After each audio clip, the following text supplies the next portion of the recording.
কৃষ্ণ শ্রীমদ্ভগবতের পঞ্চম স্কন্দের আজকে ত্রয়োবিংশতি অধ্যায় শিশুমার চক্রের ব্যাপারে শ্রবণ করুন।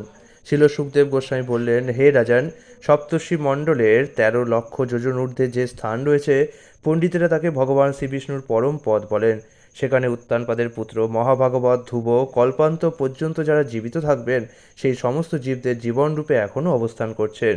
অগ্নি, ইন্দ্র, প্রজাপতি, কাশ্যপ এবং ধর্ম সকলে সেখানে সমবেতভাবে বহু সম্মান সহকারে তাকে দক্ষিণে রেখে প্রদক্ষিণ করেন।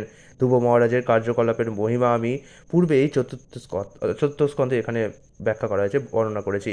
এখানে আপনারা কখনো কখনো ভাগবতের মাঝখানে ব্যাকেটের অংশ দেখবেন, সেটুকু আমি পাঠ করে নেব, কিন্তু ব্যাকেটের অংশ কিন্তু মূল শ্লোকের অংশ নয়। ভগবানের পরম ইচ্ছার প্রভাবে ধ্রুবলোক সমস্ত গ্রহ এবং নক্ষত্রের অবলম্বন স্তম্ভরূপে নিরন্তর নিশ্চলভাবে বিরাজ করছেন। অবিশ্রান্ত অব্যক্ত পরম শক্তিমান কাল এই সমস্ত জ্যোতিষ্কদের নিরন্তর ধ্রুবলোকের চতুর্দিকে ভ্রমণ করাচ্ছেন। ধান মাড়াই করার সময় বলদদের যেমন মেটিস্তম্ভে একটিকে স্তম্ভের নিকটে, একটিকে মধ্যে এবং তৃতীয়টিকে দূরবর্তী স্থানে সংযোজিত করা হয় এবং সেই পশুগুলি তাদের নিজ নিজ স্থান অতিক্রম না করে স্তম্ভের চতুর্দিকে মণ্ডলাকারে পরিভ্রমণ করে, তেমনি শত সহস্র গ্রহ নক্ষত্র ঊর্ধ্ব ও অধস্থান বিভাগ অনুসারে তাদের নিজ নিজ কক্ষপথে ধ্রুবলোকের চতুর্দিকে পরিভ্রমণ করেন। তারা তাদের কর্মফল অনুসারে ভগবানের দ্বারা জড়া প্রকৃতিরূপ যন্ত্রে সংযোজিত হয়ে ধ্রুবকে অবলম্বনপূর্বক বায়ুর দ্বারা সঞ্চালিত হয়ে কল্পান্ত কাল পর্যন্ত ধ্রুবলোকের চতুর্দিকে পরিক্রমা করেন। ঠিক যেমন আকাশে শত শত টন জল সমন্বিত মেঘ ভেসে বেড়ায়, অথবা বিশাল সেন পাখি তাদের কর্ম অবলম্বন করে নভমণ্ডলে বিচরণ করে, অথচ কখনো পতিত হয় না। এটা ব্যাখ্যাটা বিশাল। গ্রহ এবং নক্ষত্র সমন্বিত এই বিশাল যন্ত্রটি শিশুমার শুশুক নামক জলজন্তুর আকৃতির সদৃশ।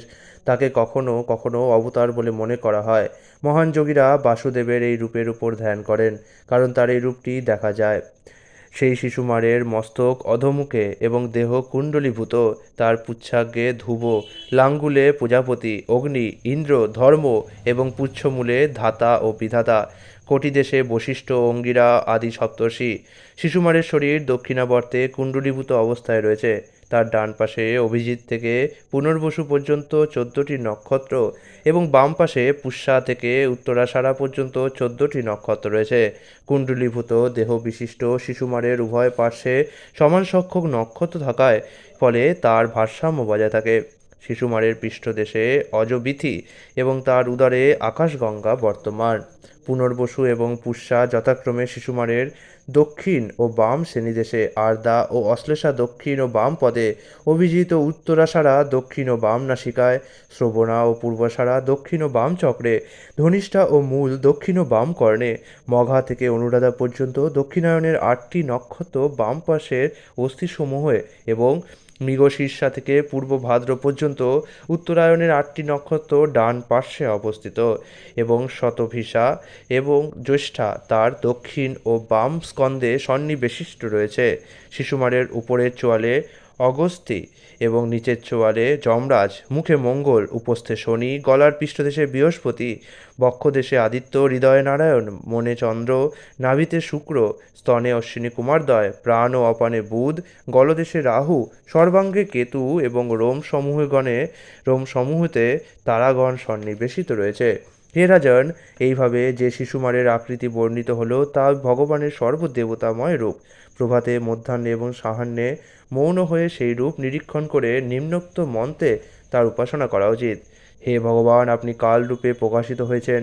আপনি বিভিন্ন কক্ষপথে ভ্রমণশীল নক্ষত্রদের আশ্রয়। হে সর্বদেবাধিপতি, হে পরম পুরুষ, আমি আপনাকে আমার সশ্রদ্ধ প্রণতি নিবেদন করি এবং আপনার ধ্যান করি। শিশুমাররূপী ভগবান শ্রীবিষ্ণুর শরীর সমস্ত দেবতা এবং নক্ষত্র এবং গ্রহদের আশ্রয়।